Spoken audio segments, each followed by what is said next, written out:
Spokes person Asim नखार साहब, से मेरे भाई डॉक्टर साहब जो मजलिस इत्तेहाद मुस्लिमीन के उम्मीदवार हैं, रजौली के तमाम मजलिस के जिम्मेदारान, मौजूद हाज़िरीन इकराम, बुजुर्गान मिल्लत, मेरे गयूर नौजवान साथियों, मैं आप तमाम का शुक्रगुजार हूँ कि आप लोग ने अपना कीमती वक्त निकालकर आज के इस मीटिंग में शिरकत की और आप लोगों का इस तरह से वालेहाना मोहब्बत का इजहार करना मुझे उम्मीद दिलाता है, हम तमाम मजलिस के जिम्मेदारों के हौसलों को बुलंद करता है और आपका ये बेनफ्स होकर यहाँ पर जमा होना इस बात का पैगाम देता है और साथ ही साथ आपने यहाँ पर आकर इस बात का पैगाम दे दिया कि आइंदा साल 2022 में जो उत्तर प्रदेश के विधानसभा के चुनाव होंगे, इंशाअल्लाह ताला रुदौली से यहाँ से मजलिस का उम्मीदवार यकीनन विधायक बन के आपकी आवाज बनकर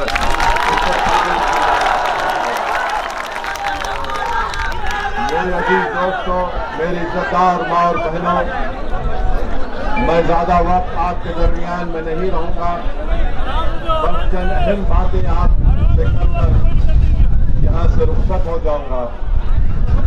मजलिस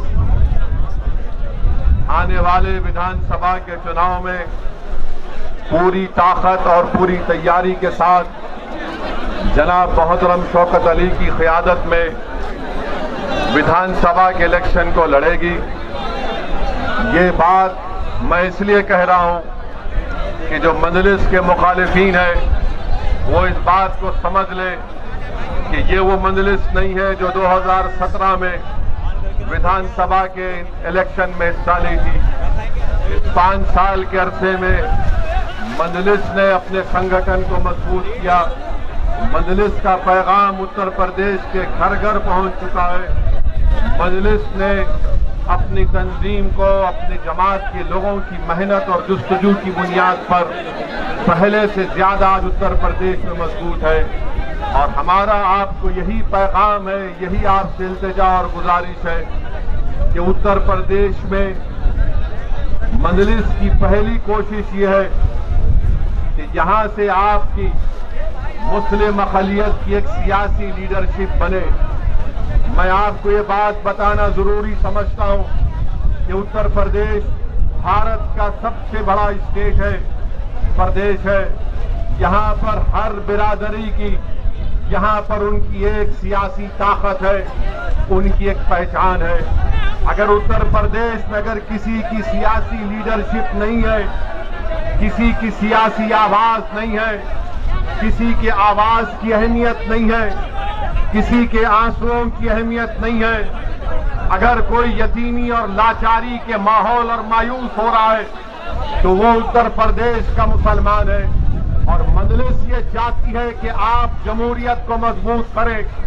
भारत की जमहूरियत कैसे मजबूत होगी? भारत की जमहूरियत उस वक्त मजबूत होगी जब सबको उसमें हिस्सेदारी का उसमें हिस्सा मिलेगा। उत्तर प्रदेश में सबको अपना अपना हिस्सा मिल गया। अगर किसी के साथ इंसाफ नहीं हुआ, किसी को उनका हिस्सा नहीं मिला, तो मैं ये साफ तौर पर कह रहा हूं कि उत्तर प्रदेश के मुसलमान हैं जिनको अभी तक उनका हिस्सा नहीं मिला। और क्यों नहीं मिला? इसलिए नहीं मिला कि आपने पिछले 60 साल से सेकुलरिज्म के झूठे वादे पर आपने मुख्तलिफ पार्टियों को वोट किया। कभी आपने कांग्रेस को वोट दिया, उनको नेता बनाया, विधायक बनाया, सांसद बनाया, मुख्यमंत्री बनाया, कभी आपने उनको प्रधानमंत्री बनाया, कभी आपने बीएसपी को वोट दिया, उनका मुख्यमंत्री बनाया, आपने समाजवादी पार्टी को वोट दिया, उनका मुख्यमंत्री बनाया। मगर आप अपने दिल पर हाथ रखकर सोचिए कि आपका पूरे उत्तर प्रदेश में आपका कौन है नेता, कौन है आपकी आवाज, कहां है आपकी सियासी ताकत? आज उत्तर प्रदेश में आपके वोट की अहमियत नहीं है, आपके आंसुओं की अहमियत नहीं है, आपके मसाइल की अहमियत नहीं है। मैं ये कहने पर मजबूर हूं कि उत्तर प्रदेश में अगर सबसे कम पढ़े लिखे अगर कोई है तो मुसलमान है। आखिर क्यों कम पढ़े लिखे मुसलमान है? क्या इसका जिम्मेदार असदुद्दीन ओवैसी है? अगर उत्तर प्रदेश में सिर्फ 2% बच्चे ग्रेजुएट होते हैं तो क्या उसका जिम्मेदार असदुद्दीन ओवैसी है? उत्तर प्रदेश में मुसलमान आउट ऑफ स्कूल चिल्ड्रन है, जो स्कूल के बाहर है, जिनकी उम्र स्कूल में तालीम हासिल करने की है, वो 60% है। उसका जिम्मेदार कौन है? उसका जिम्मेदार असदुद्दीन ओवैसी है। उत्तर प्रदेश की जेलों में सबसे ज्यादा अगर दलित भाइयों के साथ अगर कंडक्टाइल है तो मुसलमान है। इसका जिम्मेदार कौन है? इसका जिम्मेदार किसी हद तक हमको भी अपने गिरबान में झांक कर देखना है। मैं आपको पैगाम देने आया हूं मेरे अजीज दोस्तों और बुजुर्गों, यकीनन फिरका परस्ती को हराना है, फिरका परस्ती को हराना है। मगर फिरका परस्ती को हराने का मतलब यह नहीं है कि आप खुद हार जाएंगे। फिरका परस्ती को हराने का मतलब यह कि आप जीतेंगे, तभी जाकर बीजेपी को शिकस्त होगी। अगर रुदौली से मंजलिस का उम्मीदवार एमएलए विधायक बनेगा तो यकीनन बीजेपी को यहां पर हम शिकस्त दे पाएंगे। मेरे अजीज दोस्तों और बुजुर्गों, रुदौली में मैं यहां पर खड़े होकर दिल की अमीर गहराइयों से, हमारे इश्तियाक अहमद साहब एक एमएलए हुआ करते थे, भट्टी समाज से उनका ताल्लुक था, मैं उनको खराजी अकीदत पेश करता हूं। आप बताइए, कोई नाम नहीं लेता इश्तियाक साहब का, और फिर मंजलिस पर इल्जाम लगाया जाता है कि मंजलिस इत्तेहादुल मुस्लिमीन वोट काटने के लिए आती है। मेरे अजीज दोस्तों और बुजुर्गों, मंजलिस किसी को काटने को नहीं आती, मंजलिस जोड़ने को आती है, और मंजलिस ये काम करके रहेगी इंशाअल्लाह ताला। मेरे अजीज दोस्तों और बुजुर्गों, अभी हमको यहां के जिम्मेदारों ने बताया कि जो ओवर ब्रिज है रुदौली का,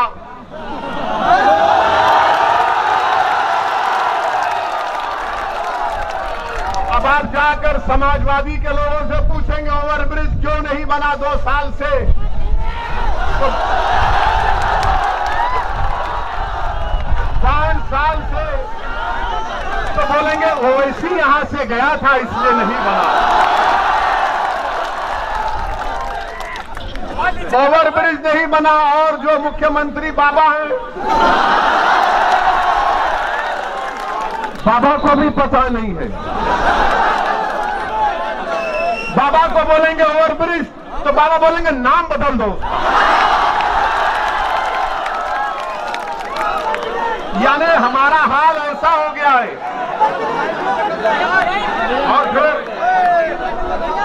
ओवर ब्रिज नहीं होने की बिना पर हाईवे पे आने के लिए लंबा सफर 10 किलोमीटर का करना पड़ता है। और दूसरी बात यह है कि यहां पर जो कम्युनिटी हेल्थ सेंटर है, माशाअल्लाह खंडेर में तब्दील हो चुका है। मेरे अजीज दोस्तों और बुजुर्गों, पाइपलाइन के लिए रोड खोद दी गई है, मगर ये विकास हो रहा है बाबा के दौर में। बाबा के पास एक ही फार्मूला है, जाके बाबा को बोलिए सर वो नाम बदल दो, काम हो जाएगा। फिरोजाबाद में 50 बच्चे डेंगू से मर गए, 50 बच्चे। नाम बदल दो। क्या नाम बदलने से बच्चे मरना? मेरे अजीज दोस्तों और बुजुर्गों, फिर ये आपके रुदौली में मेरे पास रिकॉर्ड है, ये अखिलेश भी नहीं बोल सकते, ना कांग्रेस ना बसपा के लोग बोल सकते हैं। वो सिर्फ आपको बोलेंगे वोट डालो, वोट डालो, हमको वोट डालो, मगर हासिल क्या हुआ बताइए कि उत्तर प्रदेश में माइनॉरिटीज के लिए, जिसमें मुसलमान भी शामिल हैं, 2019-20 में मोदी सरकार ने बाबा की सरकार को 116 करोड़ रुपए दिए कि मुसलमानों के उन गांवों में जहां पर 25% माइनॉरिटी रहते काम कराओ, स्कूल बनाओ, अस्पताल बनाओ। 116 करोड़ दिए गए और जिसमें से बाबा की सरकार ने, महाराष्ट्र ने सिर्फ 16 करोड़ खर्चा किए। और महाराज बोलते, मोदी बोलते सबका साथ, सबका विकास, सबका विश्वास। 116 करोड़ में सिर्फ 16 करोड़ खर्चा किए गए। दूसरी बात कि रुदौली तहसील में क्या कोई हायर सेकेंडरी स्कूल है? गवर्नमेंट का है, क्यों नहीं है? क्या हमको हमारे बच्चों को स्कूल में पढ़ाने का शौक नहीं है? क्या आप अपने बच्चों को तालीम दिलाना नहीं चाहते? क्या अपने बेटियों को पढ़ाना नहीं चाहते? तो ये लोग बोलेंगे नहीं, मुसलमान बच्ची को नहीं पढ़ाना चाहता। अरे दिमाग तेरा खराब है, हम पढ़ाना चाहते, काबिल बनाना चाहते, ताकतवर बनाना चाहते अपनी बेटियों को। इनको अफगानिस्तान के लड़कियों पर जुल्म की बड़ी फिक्र है, मगर रुदौली में बच्चियों के पढ़ने के लिए ये इनका दोगला दोहरा चेहरा है। और फिर आप देख लीजिए कि फिर उत्तर प्रदेश की बाबा की सरकार ने कहा कि कोविड आया तो मई में फैसला किया कि ऑनलाइन स्कूलों को स्कूल में तालीम दी जाएगी। आपको मालूम मेरे भाई, आपके रुदौली में कितने टीचर को कंप्यूटर इस्तेमाल करना आता?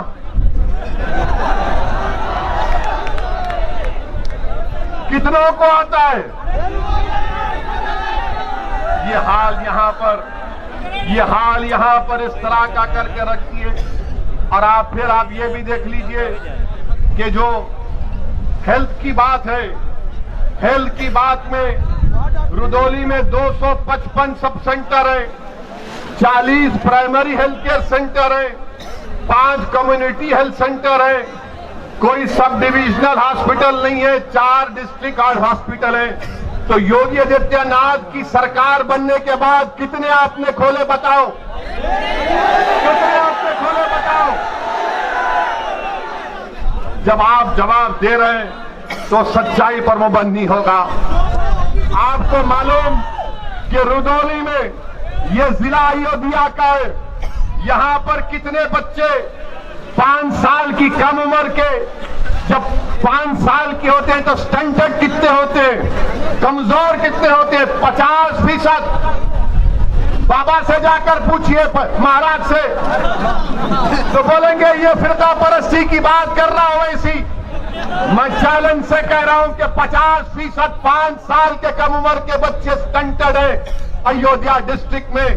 कौन सी हुक्मरानी बीजेपी उत्तर प्रदेश में कर रही? और फिर वेस्टेड बच्चे 19%, अंडरवेट यानी जो उम्र में वजन उनका होना चाहिए कितने मालूम आपको? 45%।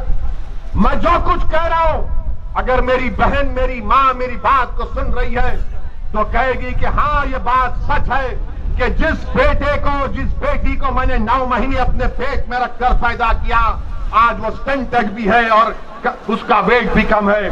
मेरे अजीज दोस्तों और बुजुर्गों, वहीं पर यह सरजमीन, हम जब यहां पर आ रहे थे तो 2 दिन से हमारे माशाल्लाह मीडिया के बड़े बड़े लोग बोलना शुरू कर दिए कि ओवैसी अयोध्या को नहीं जा रहे हैं,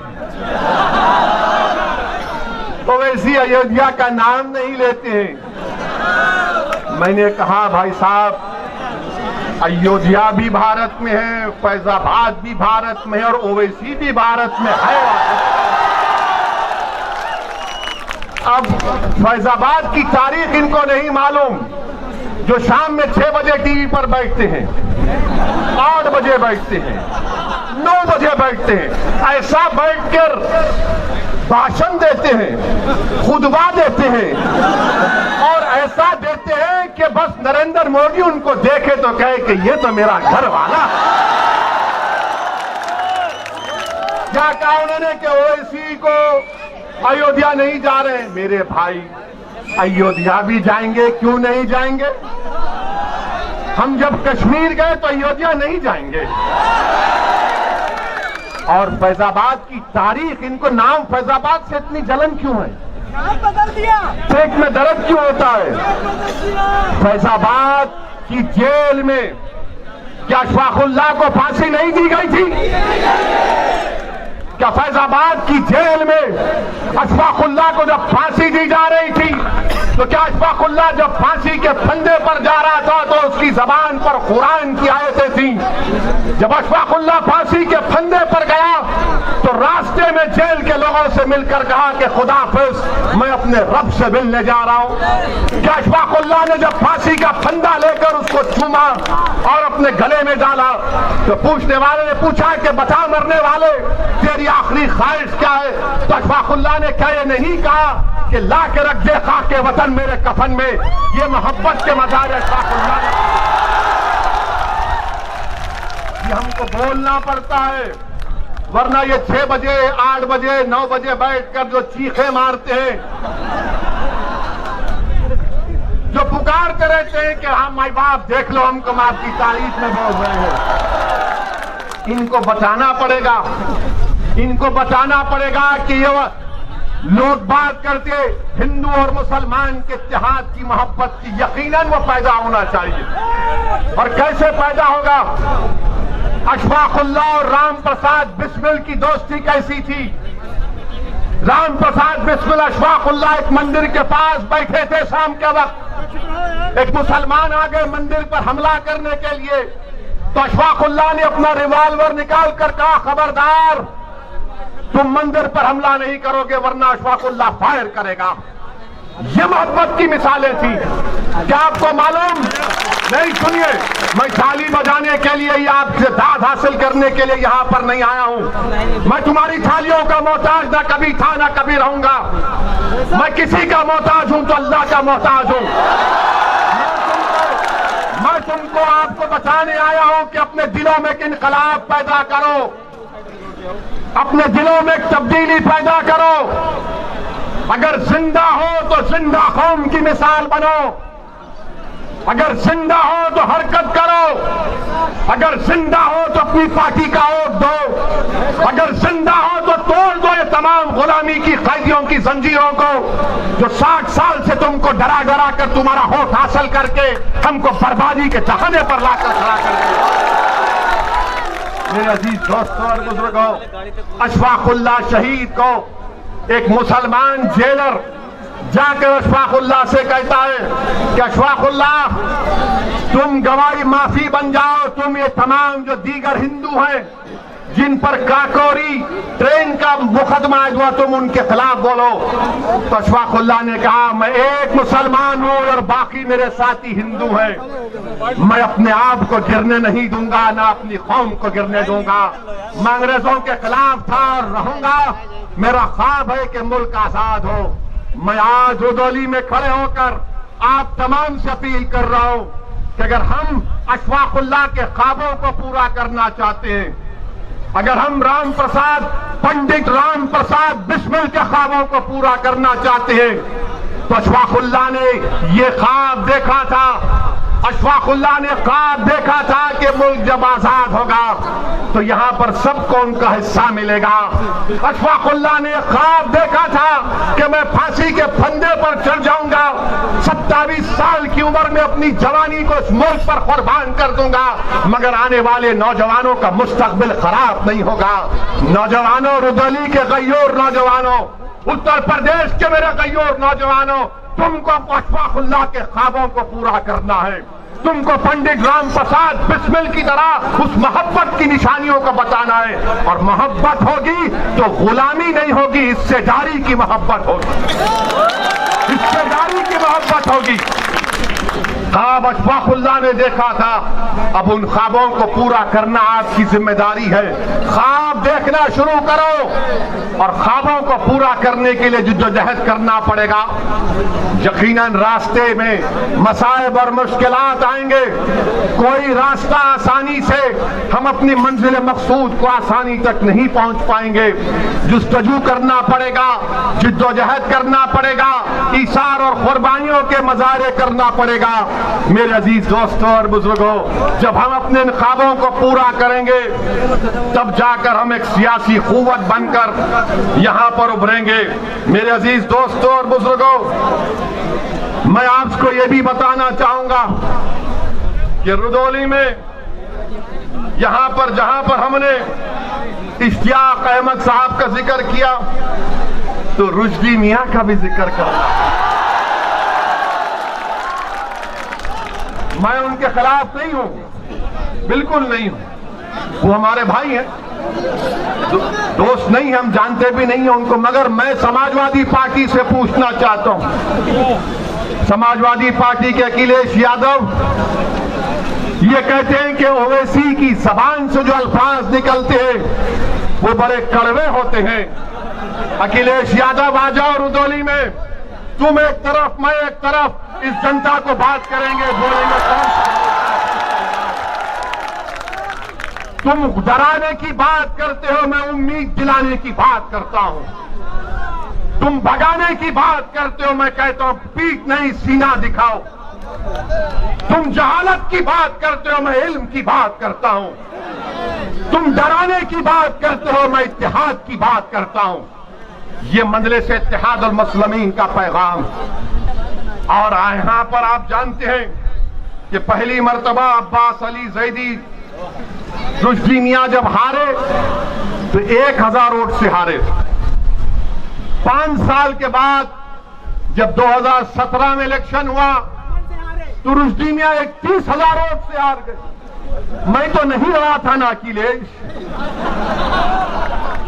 तो यादव ने, रुदौली के हमारे यादव भाइयों ने फैसला किया कि समाजवादी तो यादवों की पार्टी है, अखिलेश यादवों का हमारा नेता है, मगर रुदौली से यादव नहीं है, रुश्दी मियां है, इसलिए हम बीजेपी के यादव को वोट देंगे। ये हकीकत है ना, ये सच कह रहा हूं ना मैं? क्या मैं सच कह रहा हूं? क्या मैं झूठ कह रहा हूं? तो फिर आप 22 के चुनाव में क्या करेंगे? फिर आप किसको वोट देंगे? आप किसको वोट देंगे? आप ये काम करके दिखाना है, सिर्फ जज्बात में आकर नहीं कहना है, बल्कि कामयाब करना है अपनी पार्टी को। जिस तरह बिहार में हमारे 5 विधायक कामयाब हुए और बिहार में कामयाबी के बाद बिहार की विधानसभा में अख्तर ईमान की क़यादत में मजलूमों की आवाज बनकर, कमजोरों की आवाज बनकर, यतीमों के इंसाफ के लिए मजलिस बिहार के विधानसभा में आवाज उठा रही है। जब यादव एक हो चुका है, बीजेपी के कैंडिडेट को हराने के लिए रुश्दी मियां को हरा दिए। मेरे अजीज दोस्तों और बुजुर्गों, मेरी आपसे गुजारिश है कि मुत्तहिद रहिए, अपने वोट का सही इस्तेमाल करिए, डरने और घबराने की जरूरत नहीं है। ये समाजवादी पार्टी हो, बीएसपी हो या फिर कांग्रेस हो या बीजेपी हो, इनको एक ही बात की तकलीफ है कि पूरे भारत में मुसलमानों की कोई पॉलिटिकल लीडरशिप ना बने। मैं यहां पर अपनी शोहरत के लिए नहीं आया हूं, अल्लाह जानता है। मैं आपको नेता बनाने के लिए आया हूं कि आपकी सफों से कोई कायद उठ जाए जो 1 साल 2 साल नहीं बल्कि रहती दुनिया तक तुम्हारी आवाज बने। और उस वक्त होगा मेरे अजीज दोस्तों और बुजुर्गों, जब आप अपनी पार्टी को कामयाब करेंगे, अपनी दुआओं से, अपने वोट से और पार्टी के पाबंद डिसिप्लिन सिपाही बनकर आप मजलिस के हक में अपने वोट का इस्तेमाल करिए। डरने और घबराने की जरूरत नहीं है। मुझ पर इल्जाम लगते हैं, मुझे कोई फिक्र नहीं, बहुत से इल्जाम लगते हैं मुझ पर, मगर याद रखो जब तक अल्लाह असदुद्दीन ओवैसी को जिंदा रखेगा, इंशाअल्लाह ताला असदुद्दीन ओवैसी सच को और हक को बयान करता रहेगा। अल्लाह जब तक मेरे जिस्म में आखिरी सांस को रखेगा, मैं आपके हक के लिए लड़ता रहूंगा। मुझे नहीं मालूम कि मेरी जिंदगी का चिराग कब गोल हो जाए, मगर रुदौली के नौजवानों, उत्तर प्रदेश के गैयोर नौजवानों, उत्तर प्रदेश के मेरी इज्जतदार मां और बहनों, कौम और मिल्लत के जिम्मेदारों, मैं तुमसे भीख मांगने आया हूं, मुत्तहिद हो जाओ। आज तुमको मुत्तहिद होना है। ये फैजाबाद अयोध्या है। अगर कोई मुझसे सवाल करता है तो याद रखो, इसी अयोध्या में 6 दिसंबर को हमने भी देखा, सारी दुनिया ने भी देखा क्या हुआ। आज उसका जिक्र करने से डरते हैं सेकुलर पार्टी के लोग, जिक्र करने से डरते हैं, डरा डरा कर वोट हासिल करते हैं। अरे याद रखो, वो कौम जो नवासा रसूल को जन्नत का शहजादा मानती है, क्या वो कौम डरेगी इन लोगों से? क्या तुम डरोगे इन लोगों से? इंसान से नहीं डरना, सिर्फ रब्बे कायनात से डरने का हुक्म सिखाया गया। सिर्फ रब्बे कायनात से डरना है, किसी से भी नहीं, ओवैसी से भी नहीं। हाँ, अगर ओवैसी की जबान से अगर सच निकल रहा है तो उस पर गौर करो, उस पर गौर करो। अगर गलत है तो कोई बात नहीं, अगर सच है तो उसको कबूल करो। मेरे दिल में नहीं है, मेरी ताकत, मुझे अल्लाह ने इतनी ताकत नहीं दी है कि मैं तुम्हारे दिलों को मोड़ सकूं। दिलों को मोड़ने वाला तो रब्बे कायनात है। मेरे अजीज दोस्तों और बुजुर्गों, हिम्मत और हौसले को बुलंद रखिए। इलेक्शन जैसा करीब करीब आएगा। आज अभी हम प्रेस कॉन्फ्रेंस लिए, अतीक अहमद साहब जो 5 बार के विधायक हैं, 1 बार के सांसद हैं, वो आज मजलिस इत्तेहादुल मुस्लिमीन में शामिल हुए हैं। तो हमने उनका खैर मुकद्दम किया, वेलकम किया, और मीडिया के हमारे लोग आए थे लैला को सुनने के लिए। तो हम उनके सवाल करने से पहले उनको बता दिया कि भाई साहब, आप सवाल मत करिए, आपके दिल में जो जवाब है वो हम आपको बता ही देते हैं। हमने उनसे कहा कि बीजेपी उत्तर प्रदेश के जो एमएलए है, 37% बीजेपी के एमएलए के ऊपर क्रिमिनल केसेस हैं। 37%। हमने कहा 116 एमपी बीजेपी के, उन पर भी केस है। और फिर हमने उनको ये भी बता दिया, ये शुरू हो जाते, देखो बाहुबली को ला लिए, खुदा को ला लिए। देखिए, बल्कि जिस किसी का नाम अतीक होगा, शहाब होगा, मुख्तार होगा, वो गैंगस्टर होगा, बाहुबली होगा। और जिसका नाम प्रज्ञा, अजय, कुलदीप, संगीत, सुरेश, कपिल होगा, वो क्या होगा? लोकप्रिय नेता होगा। यानी अतीक का ताल्लुक एक कमजोर समाज से है। अगर अतीक का ताल्लुक एक ताकतवर समाज से होता, और अगर अतीक अहमद मुजफ्फरनगर के कांड से पहले तकरीर करते या गोरखपुर में वो तकरीर करते, तो हो सकता कि महाराज उन पर केस विड्रॉ कर लेते, क्योंकि उत्तर प्रदेश के मुख्यमंत्री ने अपने आप पे से केस विड्रॉ कर लिया। और बीजेपी के 70 से ज्यादा मुकदमे वापिस ले लिए मुजफ्फरनगर के कांड। तो मेरे अजीज दोस्तों और बुजुर्गों, ये तमाम इनके कारनामे हैं। मेरी आपसे गुजारिश है कि आपको डराया जाएगा बीजेपी से, मोदी से, योगी से। हम तो आए हैं उत्तर प्रदेश से बीजेपी को हराने के लिए इंशाअल्लाह ताला। मजलिस का मकसद ये है कि बीजेपी की सरकार ना बने, उत्तर प्रदेश से योगी दोबारा मुख्यमंत्री ना बने। क्यों ना बने? क्योंकि योगी आदित्यनाथ की सरकार ने गंगा में लाशें बह रही थी, ऑक्सीजन नहीं था, दवाएं नहीं थी, जलाने के लिए लकड़ी नहीं थी, दफनाने के लिए जमीन नहीं थी। और अगर किसी गरीब ने इन तमाम की नहीं होने की बिना पर नदी के किनारे जमीन पर दफना दिया, तो दुनिया ने देखा कि कुत्तों ने किसी के बाप और भाई और बहन की लाशों को लोच लोच कर खाया। ये हुआ है। इसीलिए बीजेपी की मुखालिफत करना है। मंदलिस के हक में अपने वोट का इस्तेमाल करिए, मंदलिस को कामयाब करिए, ये सेकुलरिज्म की कामयाबी होगी। पार्लियामेंट में आपने देख लिया, कोई आकर ये कहेगा इस सेकुलर पार्टी का, अरे ओवैसी के तो 2 MP हैं, क्या खोल लेगा। अरे भारत की पार्लियामेंट देखती है कि असदुद्दीन ओवैसी के साथ इम्तियाज चली जाए, दूसरी तरफ मोदी के 300 है, मगर जब एक तुम्हारा भाई टोपी और दाढ़ी के साथ खड़ा हो जाता है तो 300 में दर्द शुरू हो जाता है। और हम किसी मजहब के खिलाफ नहीं बोले आज तक, ना बोलेंगे इंशाअल्लाह ताला। मैं तो मिसाल दिया कि अशफाकुल्लाह की और बिस्मिल की मिसाल आपको दिया, मगर याद रखो ये लोग क्या बोलते कि मिल जाओ, मिलेंगे, दिल मिले हुए हैं, मगर हिस्सेदारी चाहिए। 19% यादव है, 19% मुसलमान है, 9 या 10% यादव है, मगर मुख्यमंत्री आपका ही बनेगा और हमको चपरासी की भी नौकरी नहीं मिलेगी, हमारे बच्चों को स्कूल नहीं मिलेगा, वो ओवरब्रिज नहीं बनेगा, कुछ नहीं बनेगा। आप एक बार अच्छा फैसला करके आने वाले विधानसभा के चुनाव में आप अपना एक अकॉर्ड पतंग के निशान पर बटन दबाइए, अपनी पार्टी को कामयाब करिए। और लोग हमसे पूछते आप मिलते क्यों नहीं समाजवादी पार्टी से, हम उनसे कहते हैं जाके पूछ वकील से, बात करने तैयार है, बात करेंगे। बोले बीएसपी से बात करो, हम बोले पूछो, तैयार है, बात करेंगे। मगर अगर आप ये समझेंगे कि आपकी पार्टी में जो नाम निहाद मुसलमान है उनकी तरह तुम मुझसे बर्ताव करोगे तो भूल जाओ, मैं मरना पसंद करूंगा मगर अपनी इज्जत का सौदा नहीं कर सकता।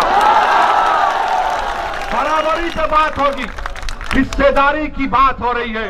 आप मुझे कोई खैरात नहीं देंगे, मेरा हक मैं हासिल करूंगा इंशाअल्लाह ताला।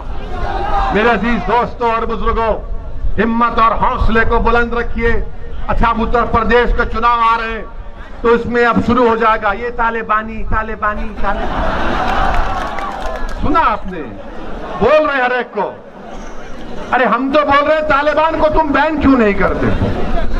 हम तो मोदी जी से पूछे क्या तालिबान टेररिस्ट ऑर्गेनाइजेशन है नहीं है, बताओ देश को। अगर है तो डालो यूएपीए में, नहीं है तो अपने इन चमचों को खामोश बिठाओ। बोले जाते हैं, हमारे सामने आकर नहीं बोलते क्योंकि उनको हम पूछते हैं ये क्या है, ये क्या है। हम में और दूसरों में बहुत फर्क है। मेरे अजीज दोस्तों और बुजुर्गों, अपने हिम्मतों को बुलंद रखिए, डर को अपने करीब आने मत दीजिए। एक बार एक तब्दीली पैदा करो आप। ये तारीखी शहर है, ये औलिया अल्लाह की सरजमीन है। यहाँ पर हमारे बहादुरों ने अपनी तारीख को रकम किया है, दोबारा एक तारीख को रकम करिए। मैं सलाम करता हूँ आप तमाम को, मैं शुक्रगुजार हूँ हमारी इज्जतदार माँ और बहनों का, बुजुर्गों का, कि आपने अपना कीमती वक्त निकालकर हमारी बात को सुना। मैं फिर से आऊंगा, ये आखिरी मर्तबा नहीं आया। अगर सपा बीएसपी बीजेपी के लोग समझ रहे हैं कि दोबारा नहीं आऊंगा, मैं आऊंगा, बार बार आऊंगा, हर बार आऊंगा, आपके दिल में जगह बनाकर जाऊंगा और आप में से किसी को इंशाअल्लाह अल्लाह विधायक बनाएगा मंजलिस के टिकट पर इंशाअल्लाह। अस्सलाम वालेकुम व रहमतुल्लाहि व बरकातहू।